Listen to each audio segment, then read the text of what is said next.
Well, it turns out that Module 27, the preview of it, is now available to the public. Open for testing. Keep in mind everything's still open to change, and will still change up until it launches, most likely again in November. So here we have the new campaign, The Light of Xaryxis. It's another 10-week long campaign, but as we can see, we can obtain a vanity pet. Doesn't have a description yet. An artifact, the Astral Seed Tendril, deals damage to nearby enemies and then can also passively heal you. The mythic version is indeed in the collections. We can see that here. So just kind of a damaging artifact, but it's also got a set to go with that with a very interesting effect. Basically, it's gonna deal some damage as your health drops below 90%, and if you're reduced below 25%, you'll do even more damage, but the numbers seem to be all over the place. We've got a reagent here to upgrade something, and another reagent here. Just some astral diamonds, mount tokens, and trade bars. You have some tasks, your boon points, getting a box of astral diamonds, and getting teal diamonds. With then the store giving you the ability to get a whole bunch of new things. You've got a vanity pet quasit there, a miniature beholder vanity pet, and then you've got that artifact set here. The one we looked at with all the different effects there depending on your levels of health. And you can get 2 different variants of that there with different stats basically. You got the Wildspace and the Astral Elf Wards and Slayers with the key for the new trial. Defense of the Moon Dancer. Got accessories here, new enchantments. These are dual stats. Another one here. And then you've got some stepping stone rings with 2000 item level and just some stats and some weird bonuses there. The legendary armor here as well. Most likely stepping stone gear as well with some weird bonuses. And then companion gear. This has got 1800 item level. Binds and pick up character, which is not too cool. But yeah, higher item level. Gonna have to farm like seals and campaign currency to get this. So seems pretty easy. And that's all we can see. But in the collections, we've got the Wildspace mythic armor here. Star Forged. Got some weird bonuses there. I'm assuming it's going to also change depending on your class and your role. You got the legendary armor we saw in the store. We've got epic armor here as well, found on bosses and in special chests during the Astral Elf invasions. You've got some new seals gear for Seals of the Spider God. Then the artifact sets, we looked at the one with the damaging effect here, but then we've got one with the portable Spelljammer detector. This one in fact will not stack apparently with the Lantern of Revelation, but it will cause the target to take increased damage and additional damage when in Wildspace. But that set basically increases the duration of the artifact, but then also when you use an encounter power you gain 1% combat advantage, 1% forte, and 1% healing for 10 seconds. Max 7 stacks. Interesting, that could definitely be useful. 2500 item level. Clothing, you've got a whole bunch of shirt and pants here. The epic ones are not too great with just some power rating and movement speed, but the epic ones are very interesting. You have that weird effect of reducing your hit points and increasing your damage. Not really any good, but what you do have is increasing your outgoing healing by 1.5% per party member, and then increasing them if they're nearby, their forte. This is like a replacement to the healer's chest piece. You could get the pants with the critical strike with then the bonus of 7500 combat advantage when your stamina is over 75%. We do have rings as well, but these are blue ones and epic ones, so stepping stone stuff. But then you have legendary ones, which are also not too great. And then the companion gear, as we saw in the store, with then the fashion and transmute one, mythic quasit here, the legendary beholder, epic quasit, and the blue lizardfolk pirate. And then just a fashion set here, which is all still placeholder, yeah. Additionally, with this module, we do have some changes to the boons, as we've seen. So we have available 8 boons there. We're just going to retrain all of our boons, and I'm going to show you what it's like. So initially, it's like before, you're going to have to obtain all of these to make any progress. But what I want to do is get more master boons. They've changed them a bit. So Deathly Rage on a kill or when taking more than 50% of your maximum hit points in a single blow. So that's good for like a trial where you're taking those big hits. You'll increase your combat advantage, power, and crit severity. I still don't think that's all too good. Maybe for a tank, for offensive stats, for threat. Death's Bulwark on a kill or again when you take a hit of 50% of your hit points or more in a single blow, you can increase your defense, your crit avoidance, and also gain some temporary hit points. Then Bloodlust seems to be the same as before. However, they've changed the defensive part where you would reduce the enemy's defense, which never worked, to the target takes increased damage of 1% per rank for 10 seconds. So it's now like a debuff, a personal debuff. Otherwise, it still has the same damage and action point regen effect. Focused Retaliation is the same there. You got Life Lessons. This is a really good one. It's going to deal a lot of damage now. 10% chance on an at-will to do the following. Adds 50 magnitude damage per ranked to your attack. This 50 magnitude, when I've tested it before, did scale with your stats, so it's actually a true 50 magnitude. And you'll apply a 50 magnitude damage over time, and you'll return 10% of the damage done per rank to you as a heal over time. So that's just an extra silly effect. It doesn't do much. But most importantly, it basically has a 10% chance when you use your at-will to do 150 magnitude damage when you have this on 3 stacks. This is pretty huge. We can commit the changes there. We need to get some other boons here still, I believe, to get the other levels of master boons. Let's say we look at the other master boons first. We have enhanced application, 5% on at-will used to do the following: heal you and heal you for more and reduce the damage you take. So this is good for a tank which can spam at-wills a lot. And then Blessed Advantage and Blessed Resilience will now trigger at that 10% chance when you have the boon. So it's not just the healer having the boon. So you can use this and you have that higher chance that it will affect you. So you would take Blessed Advantage for the 15% recharge speed to have that all the time. And if I want to get like Bloodlust, which I should as well, I can do that. It's just, you can see it costs me 3 boon points per point here. That is where it gets really expensive, and that's why you really want to be getting your boon points. So as a DPS, these are like the best 3 here. Blessed Advantage you're going to have up a lot more often now, with you having it at a 10% chance to trigger whenever you're healed, and also your healer having this to trigger it on you. Before we jump to the new zone, there is also an addition of new Insignia bonuses for 4 slots. We can see here any stable mount. You have Tactician's Precision. When you use a daily power, you reduce the remaining cooldown on all your encounter powers by 10 seconds. And that can be freaking massive, especially for some classes. Enchanter's Hex. When you hit a control immune enemy with a control ability, you deal 100 extra magnitude. That's pretty crazy for a wizard. Then Warlord's Motivation. Your summoned companion gains 12% more damage.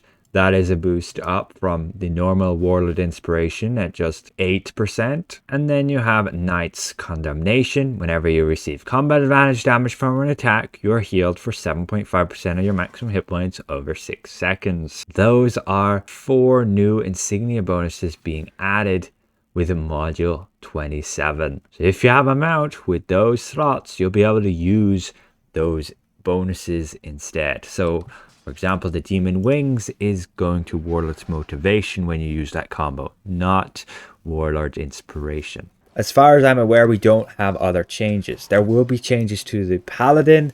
We'll cover those in another video. And there will be changes to like the Sentinel tank.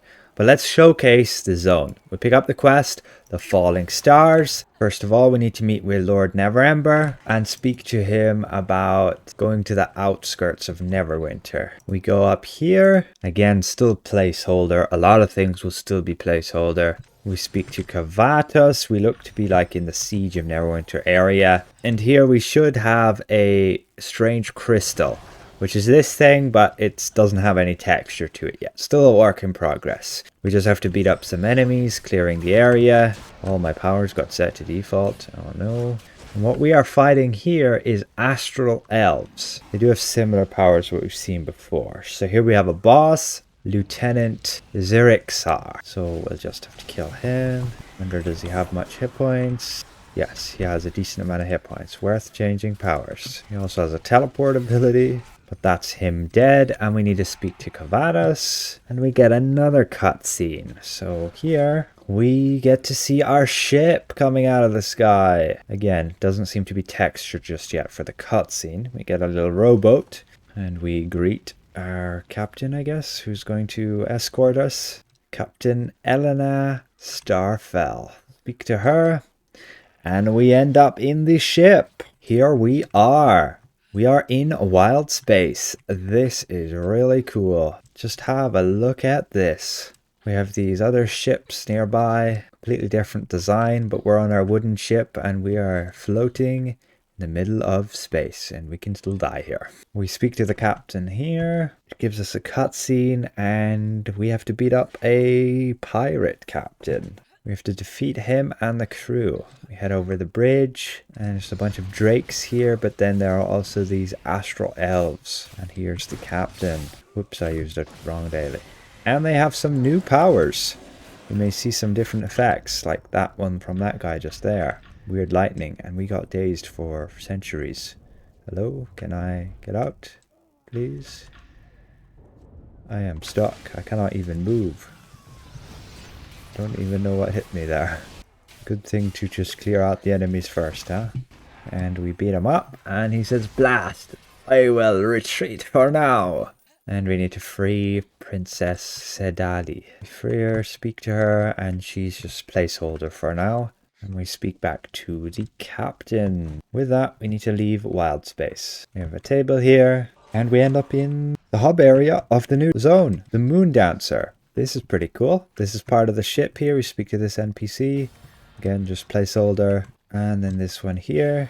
We get another quest, Forging Alliance. It's going to tell us to travel to planet Ramshi. So we're going to have to go to different planets. But this is the ship here. Looks pretty awesome. This is the hub area. That looks a little bit trippy. I guess we are traveling in space. And the ship is pretty detailed. You can go down here. You got some windows you can look out over. Go down to the lower level. There's a bunch of storage, barrels, some crew. You have your bastille on the side. You can walk through here and fall off. And then we have some more storage here, but with some NPCs then. Quartermaster, just selling the regular supplies. Merchant, which will sell us basically the campaign stuff, but he's also got that epic armor here. You've got Juma, which moved here. You can spend the new currency with that, along with the Narbondolan currency. Bit of a gamble if you want to use your currency on that. You got the Seals trader with the new Seals gear, Spider God, and then you got the Dragon Seals here within the other Seals of the North gone. And then you got this guy with the new weapons. So we've got legendary weapons here. We can see these two, and we got a set. It's going to deal or heal up to 5.5% additional damage based on the difference of hit points percentage between the player and the target. You're granted benefit depending on your roll. 2.5% damage, 5% incoming healing, or 5% total healing. It does not stack, and when in wild space, your movement speed increased by 10%. Looks not the best. Maybe if they're just stepping stone, but this currency is 30 and probably comes from the new trial. Like the advanced version of the trial? I think so. This would come from the advanced version, because then we have mythic weapons, which undoubtedly come from the master. And those have 2,700 and have like +1 variant. Basically the exact same set bonus though. So just higher item level? Yeah, nothing too impressive there. Again, everything's still open to change. You can got the armor here as well, with all the shirt and pants. We have the accessories, which is the rings here, the neck and waist as well. And that's that from this guy. And the other guy is basically the campaign store. So interesting. But that's just the hub area. Let's have a quick look at where they want to lead us into Wildspace. We view the sphere, and we can see there's a whole ton of different locations. You have planet Ricci, you've got asteroid Zarbos, you've got planet Bizunoth, asteroid Omomia, and planet Beloria. Let's have a quick look at each of them. You're going to get the animation each time for basically descending down with the ship, but this area looks like here. It's, yeah, an asteroid. And you're going to have some enemies nearby, which are like these fire demons here.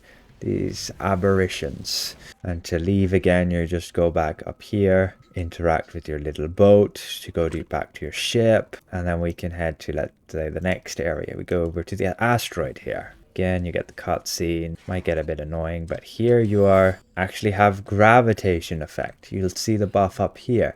Low gravity, so you're basically going to float every time you jump a bit. It's going to take a bit longer to go back to the ground, but here's another asteroid, and it looks more like greeny mushroom guys. What are you going to be fighting? Mind flares. You're going to have more mind flares as well. Yeah, and that's like the zone area here as well. You have this bar up here, which is like the intrusion from those guys. Again, you can leave with your little boat, and we can go to the next area, planet Bisonoth. And this place is a bit more like a desert. You got like pools of sulfur, and the enemies we fight here are going to be like these guys, space orcs.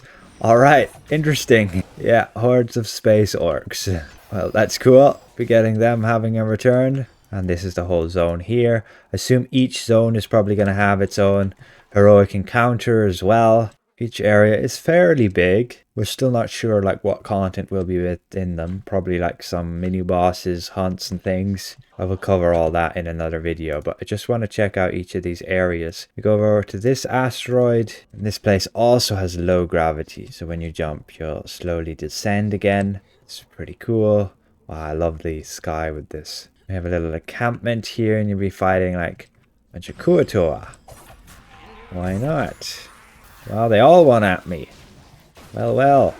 You can jump around with this low gravity. Pretty cool. But that's a lot of Kuatoa. Why they all want to kill me, huh? Let's get out of here. And the final area on this planet is like a jungle. So you're going to get like Chult vibes. And you'll be fighting like astral elves here. So that's where I guess their home planet is. I mean, they probably don't have a home and they just all live in space or something. And this also has a heroic encounter. And you can always head back to the Moon Dancer, your hub place. So back on the ship here. There's a bell here which you can ring, which is funny. The guy just did it. Otherwise, you can go to the back of the ship here. You are free to mess around with going on the masts, which is pretty cool. But you will fall to your death if you fall off. Let me guys know what you think in the comments below. Again, we've yet to experience all the content linked to this new area. Bunch of changes there with the boons. I'll be covering more changes to what's happening with the paladin and barbarian later on. Main focus is actually on paladin supposedly for this module, so it'll be interesting to see what they're doing there. So with that said, just a quick overview of what's coming with module 27. See you guys around. Goodbye for now.